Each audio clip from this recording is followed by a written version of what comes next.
The Hendersons thought they'd found their dream home in rural Yorkshire.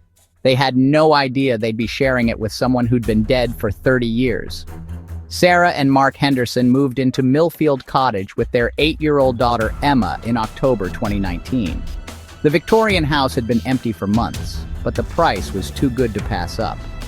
The first week was normal, boxes everywhere, the usual chaos of settling in. But then Emma started talking about her new friend, a little girl named Lucy who played in her room at night. Sarah assumed it was an imaginary friend, common enough when children are adjusting to new places, but Emma knew things she shouldn't. She told her parents that Lucy was sad because she couldn't find her mummy, that Lucy had been waiting in the house for a very long time.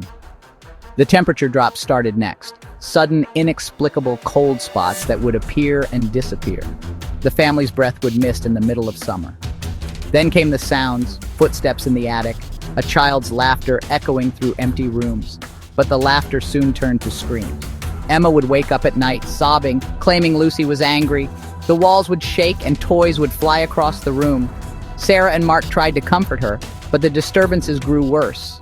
Doors slammed shut on their own, and cold, wet footprints appeared in the hallway every morning. One night, Sarah saw a pale figure standing at the foot of Emma's bed.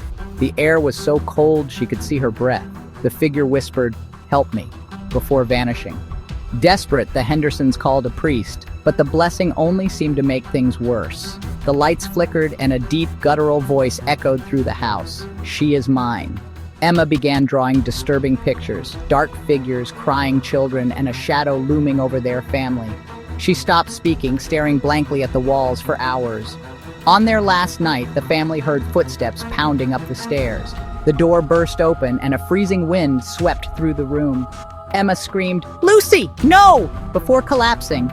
After that, the Hendersons knew they had to leave. They packed in silence, haunted by the memory of Lucy's desperate spirit and the horrors they had witnessed.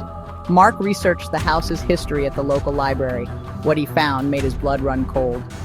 In 1989, a 7-year-old girl named Lucy Whitmore had lived in the cottage. She disappeared one winter night and was found 3 days later in the woods behind the house.